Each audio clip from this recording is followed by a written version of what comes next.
Біздің әңгімеміз Калифорниядағы Лоан Кроу атты кішкентай, тыныш қалашықтан басталады. Бұл күн қарапайым күн сияқты көрінеді. Кейбір қала тұрғындары өзен жағасында тыныш пикникке шығады. Бәрі тыныш әрі бейбіт. Бірақ олар жағалауда қараусыз қалған қайықтың қалқып келе жатқанын байқайды. Қызығушылықтары оянып, оны тексеруге шешім қабылдайды. Алайда қайықтан тапқандары оларды қатты шошытады. Ішінде қатты шіріген, әбден бүлінген мәйіт жатыр, тіпті ол еріп кеткендей көрінеді. Қорқып кеткен олар дереу полицияға хабарласады. Көп ұзамай біз басты кейіпкер Джоан Хокинспен танысамыз. Ол жергілікті полиция бастығы. Хокинс оқиға орнына тез жетеді. Сол жерде сот-медициналық сарапшы Конни оны күтіп тұрады. Конни Хокинске мәйіттің өте қорқынышты күйде екенін айтады. Мәйіттің ішінде бірде-бір сүйек жоқ, тек ет қана қалған, яғни сүйектер толығымен алынып тасталғандай. Бұл мүмкін емес дерлік жағдай. Мәйіт аутопсияға жіберіледі. Коронер Джейкоб Редгрейв мәйітті тексереді, ал Хокинс оның жанында болады. Джейкоб сүйектердің өте мұқият алынып тасталғанын, бірақ мұндай нәрсенің қалай болуы мүмкін екенін түсіну қиын екенін түсіндіреді. Сондай-ақ мәйіттің ішінен оғаш жәндік ара табылады. Джейкоб оны шыны ыдыста сақтайды. Хокинс Конниге оны мұқият сақтауды тапсырады, өйткені бұл өлімнің себебін анықтауға көмектесуі мүмкін. Кейін Конни мәйіттің кім екенін анықтайды. Оның есімі доктор Пол Парсонс, 1 жыл бұрын Лоан Кроуға келген ғалым. Олар қайықтан оның әмиянын және кейбір жеке заттарын табады. Пол университет профессоры болған, бірақ бәрін тастап, ормандағы көл жағасындағы шалғай үйде тұруға кеткен. Конни сонымен қатар оның сол үйге тиесілі екенін растайтын құжаттарды табады. Енді Хокинстің қолында іс бар. Ол тергеуді Парсонстың ормандағы үйінен бастауды ұйғарады. Осыдан бұрын біз Мэгу Фулбрайтпен танысамыз. Мэгу бұрын полицияда табиғаттағы жолбасшы ретінде жұмыс істеген және Хокинстің бұрынғы сүйіктісі. Олардың қарым-қатынасы Хокинстің Лоан Кроуды тастап, қалаға көшуді жоспарлауына байланысты аяқталған. Мэгу табиғатқа жақын болуды қалаған және Хокинстің кетуіне қарсы болған. Осы келіспеушілік оларды ажыратқан. Қызығы, Мэгу Джейкобтың да бұрынғы сүйіктісі болған. Бұл әңгімеге жеке қатынастардың қосымша қабатын қосады. Хокинс Мэгумен кездесіп, Пол Парсонстың өлімі туралы хабарлайды. Мэгу 1 жыл бұрын Парсонстың кейбір заттарын жеткізуге көмектескенін есіне алады. Ол Парсонстың орманда ғылыми тәжірибелермен айналысқанын білетін, бірақ егжей-тегжейін білмейтін. Хокинс Мэгуден осы қауіпті сапарға қосылуды сұрайды. Мэгу келіседі. Хокинс Джейкобқа да хабар береді, ол да бірге баруға келісті. Сапарға шығар алдында Хокинс қосымша ақпарат жинауға тырысады, және тағы бір мазасыз мәлімет анықтайды. Пол Парсонстың 1 жыл бұрын жоғалып кеткен және ешқашан табылмаған жас қызы болған. Келесі күні Хокинс, Мэгу және Джейкоб құрал-саймандарын жинап, орманның тереңіне, шалғай үйге жету үшін қайықпен саяхаттайды. Жолда Конни Хокинске хабарласып, Парсонстың мәйітінен табылған ара кеше өлі болғанын, бірақ қазір қайта тірілгенін айтады. Конни оны зертханаға жіберу керек пе деп сұрайды, бірақ Хокинс олар қайтқанша күтуді тапсырады. Конни сонымен қатар Пол Парсонстың қызы жоғалғанда, оның әйелі Линданың психикалық күйзеліске ұшырап, 3 ай бойы ауруханада жатқанын айтады. Линда тіпті қызының жоғалуына Полды айыптаған. Түн түскенде Хокинс, Мэгу және Джейкоб ақыры доктор Пол Парсонс тұрған көл жағасындағы ескі үйге жетеді. Бірақ жайлы демалыс орны болуы тиіс үй енді қараусыз, қорқынышты, тіпті елес үй сияқты көрінеді. Мэгу 1 жыл бұрын келгенде, бұл үйдің әдемі әрі жайлы болғанын есіне алып, таңғалып, қайғырады. Хокинс Мэгу мен Джейкобтан сыртта күтуді сұрап, өзі сақтықпен үйге жалғыз кіреді. Алғашында ол біреудің бар жоғын тексеру үшін дауыстап шақырады, бірақ үй толық тәртіпсіздікте, жиһаздар аударылған, заттар шашылған, ұзақ уақыт ешкім тұрмағаны анық.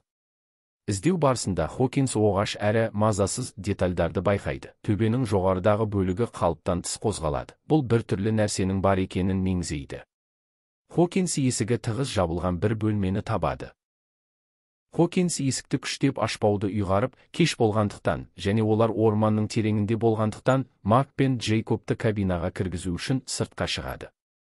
Ауыр атмосфераға қарамастан, олар түнді кабинада өткізуге шешім қабылдайды. Кабинаны зерттеу кезінде олар үйдің ішінен оғаш дыбыстар естиді. Хокинс бұл тек тышқан немесе ракондар болуы мүмкін деп оларды тыныштандыруға тырысады, бірақ шиеленіс арта береді. Кенеттен кабинадағы жарық өздігінен жыпылықтай бастайды. Бұл жерді одан сайын қорқынышты етеді. Олар жертөлеге апаратын есікті тауып, сол жерді зерттеуге шешім қабылдайды. Жертөледе олар үлкен энергия көзін үлкен өнеркәсіптік зарядтағышқа ұқсайтын, бірақ мақсатын толық түсіну қиын болған қуатты әрі қауіпті көрінетін оғаш машина табады. Бұл бұрын айтылған Каус эксперименттеріне байланысты құпия машина туралы болжамдарға сәйкес келеді. Ас үй шкафтарын тексеру кезінде олар шатырға қарай созылған қалың сымдарды байқайды. Бұл машина шатырда жасырылған болуы мүмкін деген ой туғызады.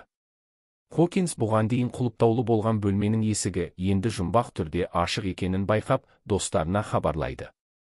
Үшеуі бірге бөлмеге кіріп, қабырғалардың оғаш суреттермен, оккульттік белгілермен, ғылыми жазбалармен және түсініксіз заттармен жабылғанын көреді. Бұл ғылым мен қара магияның араласқан қорқынышты қоспасына ұқсайды, ал кейбір эскиздер өте қараңғы әрі үрейлі. Осы кезде үлкен шыбын кенеттен Джейкобтың бетінен шағып алады. Ашулы әрі күйзелген Джейкоб тынышталу үшін бөлмеден шығып кетеді. Біраз уақыттан кейін Хокинс Кониге хабарласып, осы оғаш үйді кім салғанын анықтауды сұрайды, бірақ шатырдан шығатын электромагниттік кедергі салдарынан байланыс кенеттен үзіледі. Осы арада Джейкоб пен Хокинс арасында шиеленіс пайда болады, өйткені Джейкоб Магтың бұрынғы жігіті болған, ал қазір Маг Хокинспен кездесіп жүр. Бұл үшеуінің арасында ыңғайсыз атмосфера тудырады. Түнде қауіпсіздік үшін Хокинс бәрінің бір бөлмеде қалуын ұсынады, бірақ Маг өз кеңістігін қалайтынын айтып, бас тартады. Сол түні Джейкоб шыбын шаққаннан кейін өзін нашар сезіне бастайды. Ешкім жақсы ұйықтай алмайды. Маг Хокинске бұл жерде бір түрлі қауіпті бірдеңе барын сезетінін айтады. Ол бұған дейін орманда жалғыз түнеген кездері болса да, бұл кабина басқаша қорқынышты сезіледі. Олардың әңгімесі оларды жақындата түседі, және екеуінің арасында жаңа жақындықтың белгілері байқалады. Осы кезде шатырдан баспалдақ төмен түскені көрінеді. Бұл қорқынышты шиеленісті одан әрі күшейтеді. Джейкобтың жағдайы нашарлайды, ол енді өзін толық бақылауда ұстай алмайтын сияқты. Кенеттен сырттан дыбыс естіледі.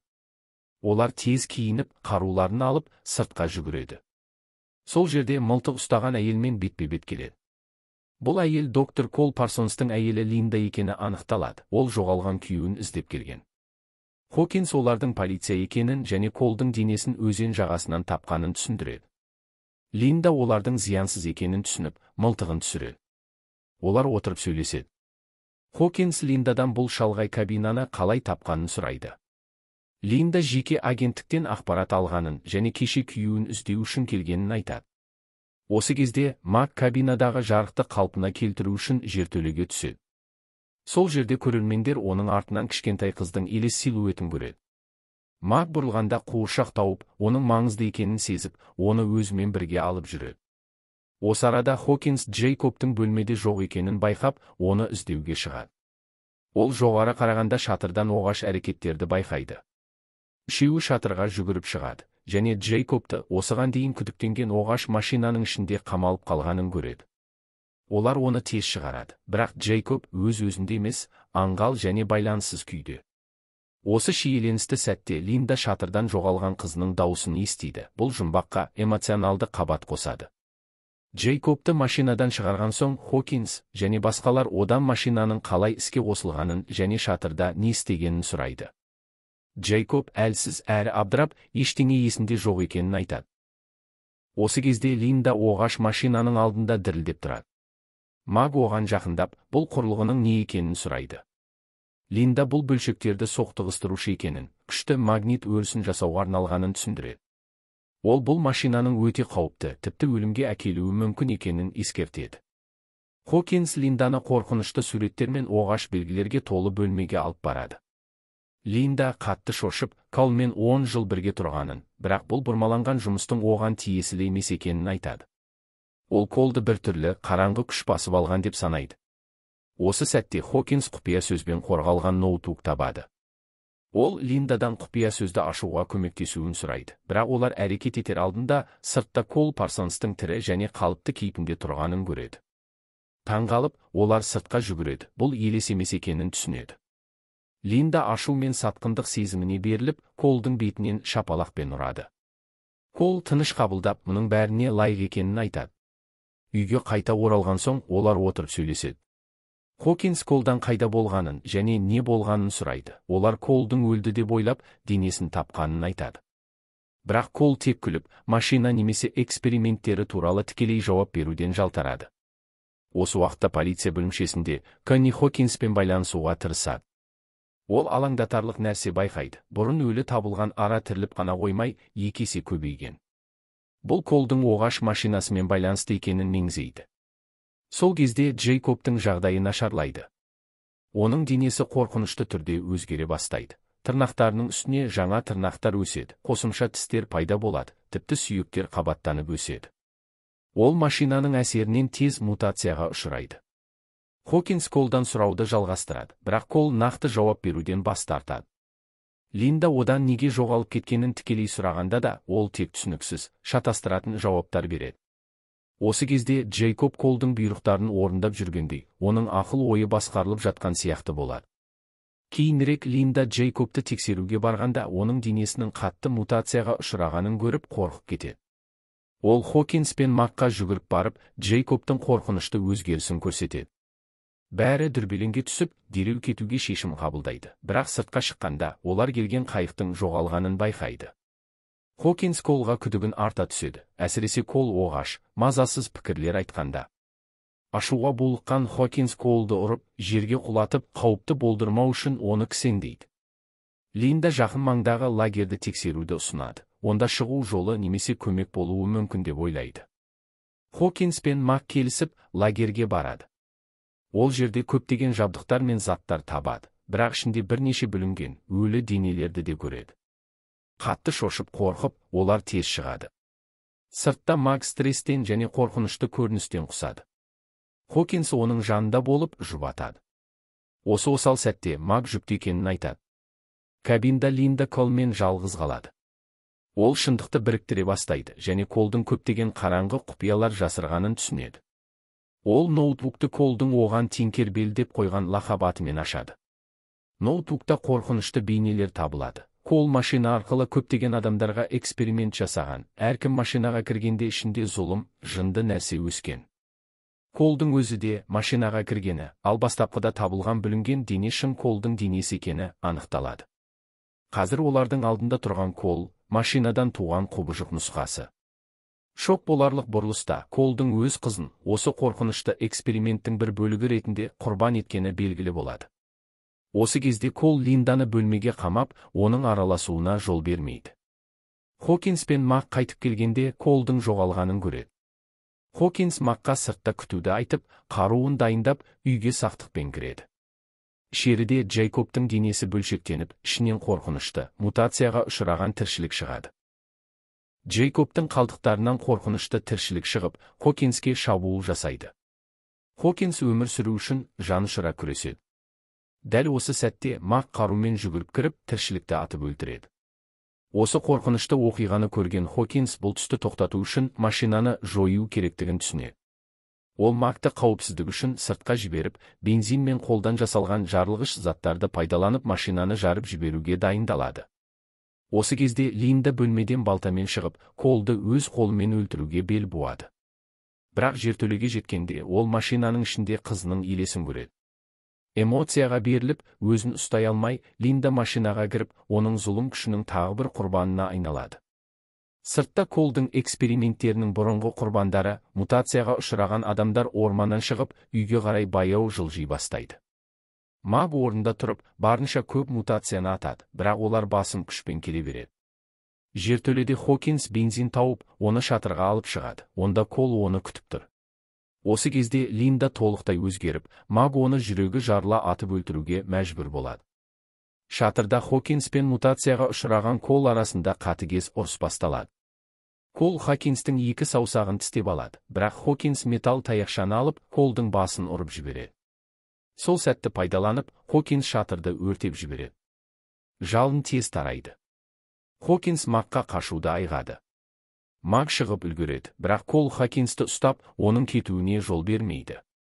Үлкен жарылыс үйді толығымен жойып, Хокинс террорды тоқтату үшін өзін құрбан етеді. Маг жалғыз қалып, қатты күйзелісте болады. Соңғы сәттерде мутацияға ұшыраған тіршіліктердің оған шабуыл жасағаны көрінеді. Бұл оның түсінің әлі аяқталмағанын меңзейді. Оқиға 8 ай алға жылжиды. Маг үйде, жүкті күйде. Конни Хокинстің кейбір заттарын қайтару үшін келеді. Конни кеткен соң Маг сол заттарды өртеп жібереді. Содан кейін Магтың толық шіріген денесі ағаштың астында жатқаны көрінеді. Бұл Магтың енді бұрынғы адам емес екенін, оның мүлде басқа нәрсеге немесе біреуге айналғанын білдіреді. Оның туылмаған баласы да қалыпты болмайды. Фильм осы жерде аяқталады. Оқиғаны көрген соң бірнеше сұрақ туындайды. Колдың машинасы ғылым мен қара магияны біріктіріп, басқа өлшемге есік ашқан. Машинаға кірген адамның денесіне басқа әлемнен тіршіліктер еніп, ішінде өсіп, жын тәрізді нәрсеге айналған. Бұл тіршіліктердің мақсаты тек адамдарға зиян келтіріп, өлтіру болған, бірақ олардың нақты не екені түсініксіз. Маг машинаға ешқашан кірмеген, бірақ оның денесі қалай өзгерді? Егер мутацияға ұшыраған адам қалыпты адамды тістесе, вирус олардың денесіне еніп, өзгертеді.